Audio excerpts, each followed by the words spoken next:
So I'm going to do a blind contour drawing of this little toy. And a blind contour drawing means a couple things. So blind means I'm not shutting my eyes, but it means I cannot see my paper. So I'm looking only at the object, only at the thing that I'm drawing.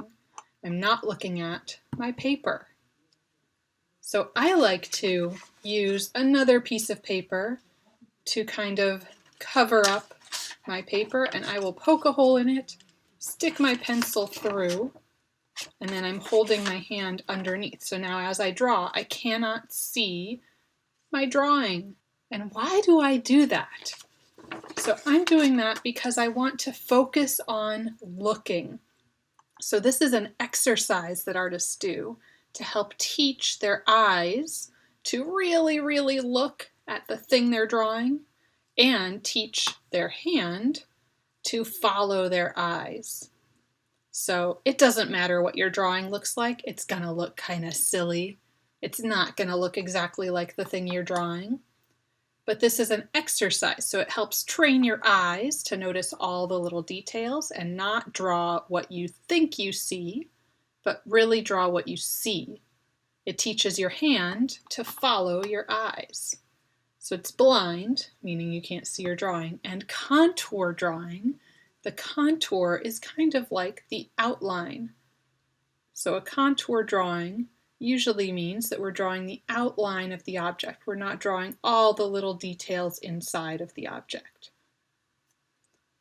So I'm going to set this cat up kind of in front of me, and I can turn it however I want so that I see, maybe I want to see the side, the profile view of that little cat.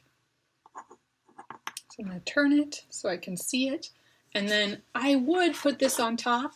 I want you to be able to see my drawing, so I'm not going to put this on top for now.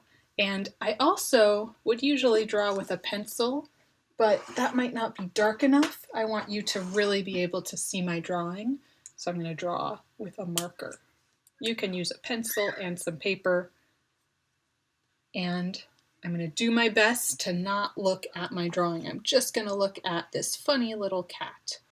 And I'm going to start maybe up at his ear, and once I put my pen down or my pencil down, I'm not going to lift it up. So I'm looking, my eye is moving around his face, and as I look, my eye moves around the face.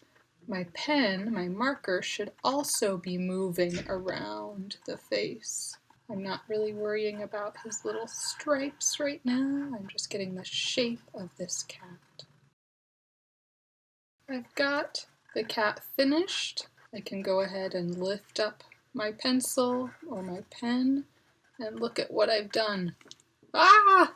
Does that look just like this little cat? What a great job. Pretty silly, isn't it? But I noticed some little details about him that I hadn't noticed before, like the shape of his ears, the way his feet kind of connect here. So lots of little things that I noticed, and it's good practice for my eyes and my hands.